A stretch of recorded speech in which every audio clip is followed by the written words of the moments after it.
161 বছরের পুরনো বাংলাদেশের কুষ্টিয়া জগতী রেল স্টেশন। রেলওয়ের ঐতিহ্য জগতী স্টেশন রেলের ইতিহাসে কালের সাক্ষী হয়ে আছে কুষ্টিয়ার জগতী স্টেশন।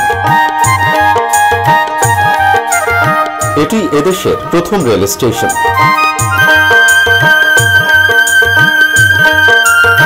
ব্রিটিশ আমলে কলকাতা থেকে কুষ্টিয়ার শিলাইদহ পর্যন্ত যাতায়াতে 1862 সালে স্টেশনটি চালু করা হয়। 1844 সালে আর.এন. স্টিফেনসন কলকাতার কাছে হাওড়া থেকে পশ্চিম বাংলার কয়লা খনি সমৃদ্ধ রানীগঞ্জ শহর পর্যন্ত রেল লাইন নির্মাণের জন্য ইস্ট ইন্ডিয়া রেলওয়ে কোম্পানি গঠন করেন।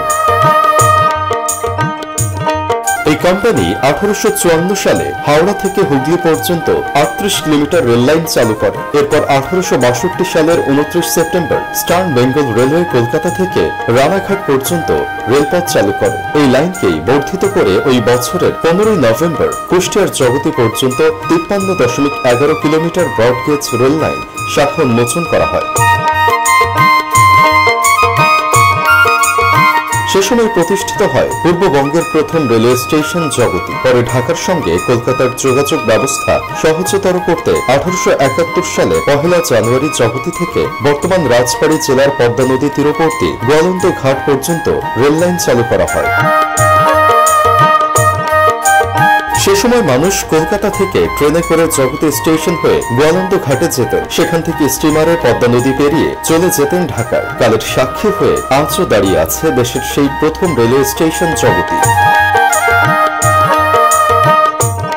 তৎকালীন বাণিজ্যিকভাবে আমদানি রপ্তানি প্রধান কেন্দ্রস্থল হয়ে ওঠে এই জগতী রেল স্টেশন। প্রায় 90 একর জমির উপর তৈরি অবস্থিত এই স্টেশন। ভারতের প্রখ্যাত সুতা ব্যবসায়ী মোহিনী মোহন চক্রবর্তী কুষ্টিয়ায় মোহিনী মিল নামে প্রতিষ্ঠা করেন একটি সুতার মিল। এটি ছিল এশিয়ার বৃহত্তম সুতার মিল। ভারতের শিয়ালদহ থেকে এই মিলের সুতা নিয়ে আসত। তখনকার আমলে এই জগতী স্টেশনের অর্থনৈতিক গুরুত্ব ছিল ব্যাপক। ইতিহাস প্রেমীদের কাছে আজও এর গুরুত্ব অনেক।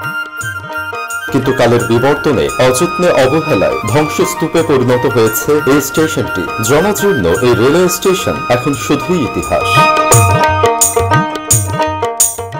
জগতী রেল স্টেশন নাকি বাংলাদেশের সবচেয়ে বড় রেল স্টেশন ছিল, এই বিষয়ে আপনি কতদূর জানেন? হ্যাঁ, সেটা আমরাও শুনেছি যে এটাই এই বাংলাদেশের প্রথম জগতী রেল স্টেশন, ব্রিটিশ ভারতের প্রথম রেল স্টেশন এটাই। আপনি এখানে কি দায়িত্ব হিসেবে আছেন? আমি এখানে পাহারাদার হিসেবে আছি। অনেক অনেক ধন্যবাদ।